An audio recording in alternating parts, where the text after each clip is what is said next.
Now, starting a design project with a good design brief is really important because it should give us a lot of understanding and clarity on the project context and the design challenge we need to overcome. However, it is common that a design brief will not always answer every single question and give us the answers to everything we need to know.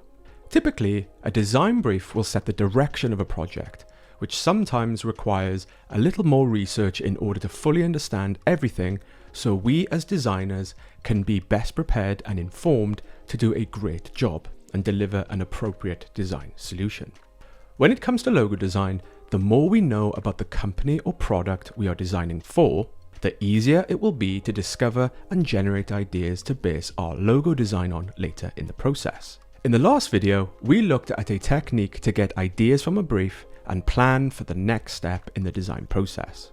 In this video, we are going to undertake some project research to learn more about the subject matter of the project, to get more insight to increase our chances of coming up with some cool ideas for our logo design in the next brainstorming step. So let's get into it.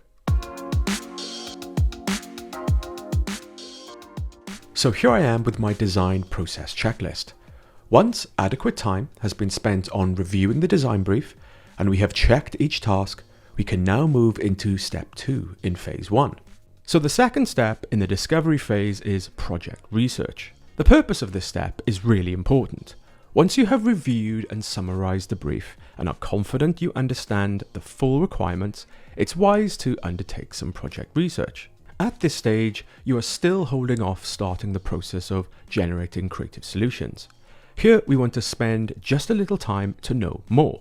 In the next step, we will be undertaking brainstorming to try and identify some concept ideas we can explore creatively.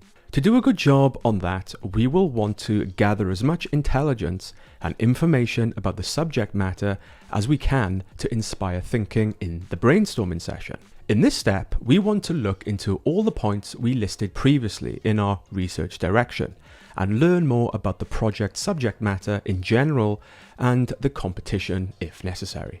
It's during this time you will be looking to learn and gain inspiration from insights you'll discover along the way and take into the brainstorming session.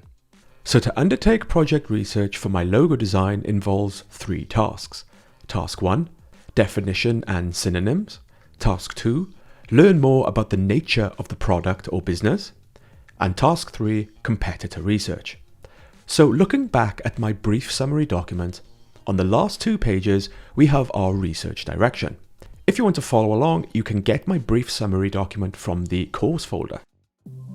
The course folder comes with my complete logo design solution I will be demonstrating on this course, including all my design example files and documents at each step to aid your learning experience.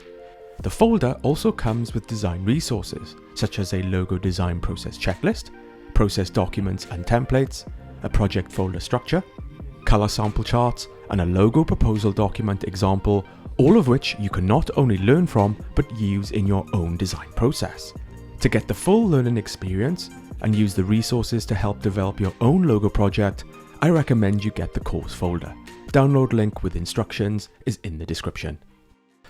So with the course folder open, click into the design process example folder, click into folder 1, learn and discovery, into folder 3, brief summary, and click on the illustrated document labeled example project brief summary. And you'll have the same document I have open here.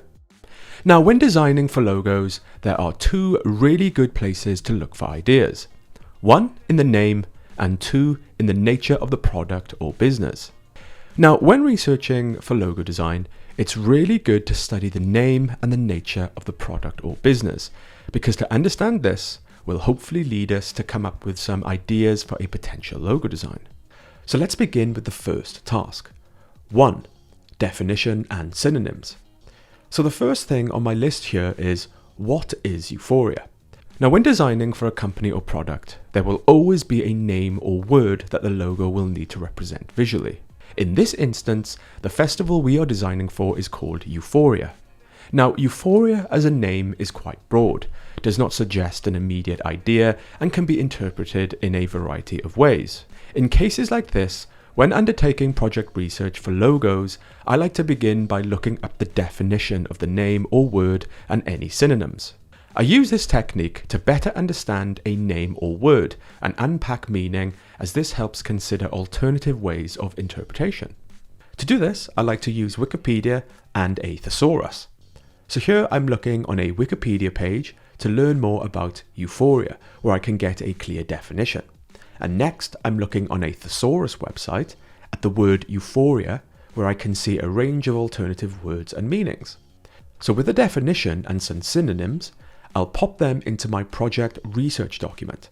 So here I am back in Illustrator in a document I like to use. So with the course folder open, click into the design process example folder, click into folder 1, learn and discovery, into folder 4, project research, into folder 1, definition and synonyms, and click on the Illustrator doc labeled example, definition and synonyms. And you'll have the same document I have open here. Here you can see I have a definition, and on the right I have some synonyms to help give me a good understanding and some more ideas. This technique really helps me understand what I'm designing for and unpack some meaning to get a better insight. If you want to use this template yourself in your process, you can find it in your project folder. So with your new project folder open, click into folder 1, learn and discovery, into folder 4, project research, into folder 1, definition and synonyms, and click on the Illustrator doc labeled definition and synonyms, and you will have a template document you can use in your process to simply fill in the blanks. So that covers some research into the name of the product or business we are designing for. Once I have done enough research into the name, I can move on to the next task. 2. Learn more about the nature of the product, company or business. So next on my list of research is details of dance music, listen to dance music to get the feel for it, dance music festivals, dance music festival venues, and festival websites. Next, I'm going to do some broader research to gain some further insight into the nature of the product, company or business. Now the product we are designing for is all about dance music. So here I'm going to look a little bit into the history of dance music, the nature of dance music, and I'll even listen to some dance music to get a good feel for it. And I'm going to learn more about festivals, venues, and look at some websites to learn more and potentially uncover anything of interest. Now, when learning more about a product or company, you can either undertake field research, where you can get outdoors, visit places of interest to experience the product or business, or visit libraries to discover more, or you can undertake desk research, where you can browse the internet or look at any documents that were provided to you at the start of the project. Just keep in mind to do whatever you have time for and whatever works best for you. So here are some sheets of information I have gathered from the internet to learn more about dance music. To do this, I simply copied and pasted the text from source material online and pasted it into a text document for clarity. If you want to take a closer look at this, you can find them in the downloadable course folder. So with the course folder open, click into the design process example folder, click into folder 1, learn and discovery, into folder 4, project research, into the second folder, research docs, and click on the dance music research PDF. And you will have the same document I have open here. So here I have printed off the sheets, and like I did with the design brief, I have highlighted some of the things I found interesting. In this instance, I have pulled out a few interesting things about dance music that are distinct, which could easily help me with my ideas process. If you want to take a look at my highlighted document, you can find it in the downloadable course folder. So with the course folder open, click into the design process example folder, click into folder 1, learn and discovery, into folder 4, project research, into the second folder, research docs, and click on the music research review PDF. And you'll have the same document I have open here. So once I have done enough research into the name and learned more about the nature of the business or product, I can move on to the next task. 3. Competitor research.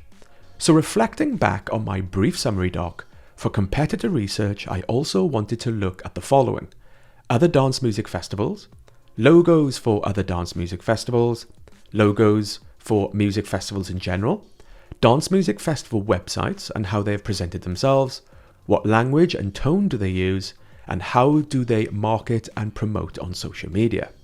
For logo design specifically, it will be important to look at competitor logos for other dance music festivals and logos for music festivals in general. Competitor research is an important learning experience to see how others have approached the same task. The last thing we want to do is execute a design only to find a competitor has done something similar. So before embarking on a creative solution, you will want to see the landscape of a given context to observe current traits. This will put us in a better position to create something that is more original, fresh, and unique for our client. So for competitor research, I have the following research. Here I have an illustrated document open with some logos I have researched.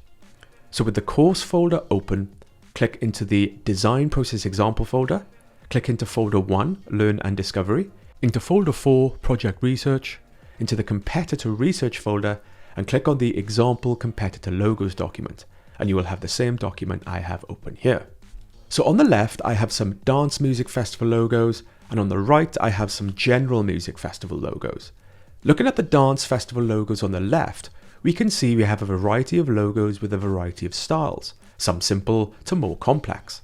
Now, one of the obvious standouts here is the predominant type that features in almost all of the logos. They are all quite bold typographically, with lots including a visual logo mark element. Also, there is no particular prominent style. We have a bit of an eclectic mix of styles with a variety of colors here. Looking over on the right at the more general music festival logos, we can see more of the same. Bold, unique type, with some including logo marks. So some key observations here. Combination marks seem to be quite a popular occurrence. Lots of bold, bespoke type treatments. Lots of dynamic personality, and no obvious style or trend to avoid. So my conclusion here is there is a lot of freedom and flexibility to create something unique that could really stand out. Awesome! So during the design process, we will be able to reflect back on these competitor logos. Though remember, we are not looking to plagiarize. We are only looking to learn so we can build, improve, or even innovate. So with my found research, I can either keep it on my computer to come back to later, or I can print it out to place onto my project wall. With my illustrated docs complete, I'll come up to File, Save As, I'll change the format to PDF, then I'll navigate into my project folder and into the top folder, Project Wall. I'll click into the first folder, Learn and Discovery, and save them inside as PDF docs. Now, I love printing out some of my key research and placing it onto my project wall.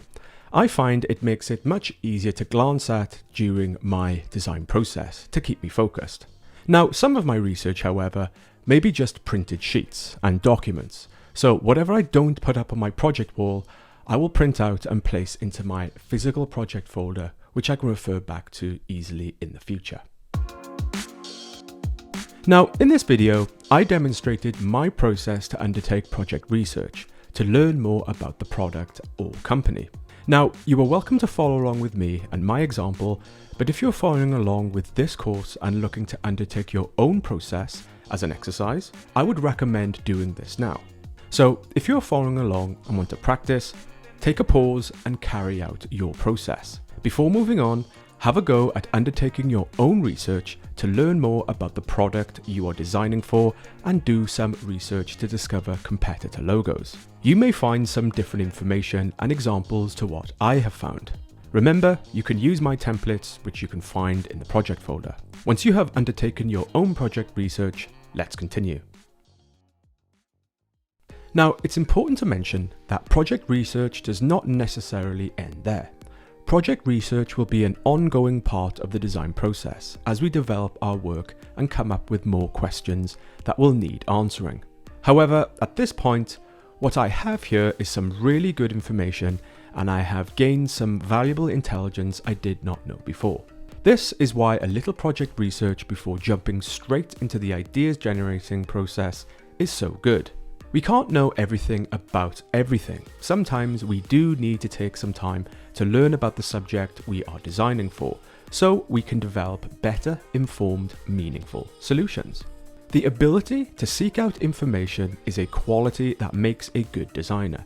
Now, this can be a little tedious and some may think it's a bit boring, But ultimately, it will make your design so much better because you will be able to discover and identify much stronger, profound, and unique ideas. So once we have undertaken project research, we should have a much deeper understanding of the project context, with some competitor analysis.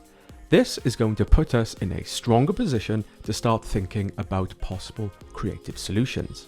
So with project research in a good spot, we can now take the next step in the discovery phase and start brainstorming to think about possible creative ideas. In the next video, we will start to get a bit more hands-on, where I will be showcasing a technique to discover and generate some interesting ideas for your logo design. So see you in the next video.